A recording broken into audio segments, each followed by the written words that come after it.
পূর্ব পশ্চিমের মালিক হলো আল্লাহ। ফের লাম্বাদ দিয়ে দাও থাকলো হে হু আল্লাহুল খালিকুল বারিউল মুসাব্বিরু লাহুল আসমাউল হুসনা।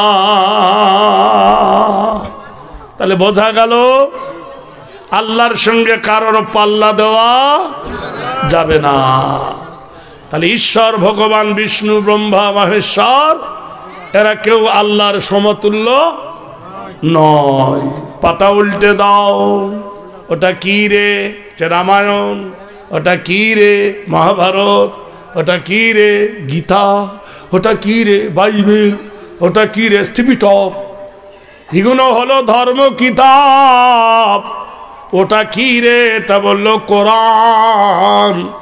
এটা হলো সন্ত্রাসী কিতাব। যে জিনিসের দাম যত বেশি তার শত্রু তত বেশি। নামাজি দামি, নামাজির শত্রু বেশি।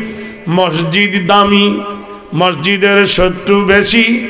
মাদ্রাসা দামি, মাদ্রাসার শত্রু বেশি। কোরআন দামি, কোরআনের শত্রু বেশি। মুসলমান দামি, তাই মুসলমানের শত্রু বেশি। যার দাম নাই তার শত্রু নাই। আছে?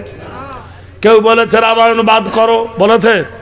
কেউ বলেছে গীতা ছাড়ো, না হয় ভারত ছাড়ো, বলেছে? শুধু বলেছে কোরআন ছাড়ো, না হয় ভারত ছাড়ো।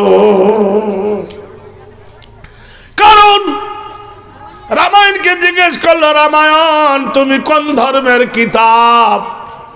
রামায়ণ বলে রঘুপতি রাগ রাজা রাম পতিত পাবন সীতারাম। দেখুন দিনি, আমি জিজ্ঞেস করেছি তুই কোন ধর্মের কিতাব? কে রাম, কে বনবাসে গেছে, কার নাক কেটে নিয়েছে, আমি এগুলো জিজ্ঞেস করি নাই। তুমি কে? বলল আমি গীতা।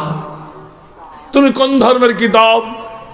ওং শরণা পূজ্যনা ঋণাঙ্কৃতি নাম যোগা সাথী প্রীতিত বয় নাম। দেখো দিনী, আমি জিজ্ঞেস করছি এক উত্তর দেয় আর এক। বাইবেলকে জিজ্ঞেস করলাম, বাইবেল তুমি কোন ধর্মের কিতাব? বলে মাই ফাদার ইজ গড, আমার বাবা হলো আল্লাহ। ওষুধ আছে? কোরআনকে জিজ্ঞেস করলাম, কোরআন তুমি কোন ধর্মের কিতাব? কোরআন বলেন ইন্নাদ-দীনা ইনদাল্লাহিল ইসলাম।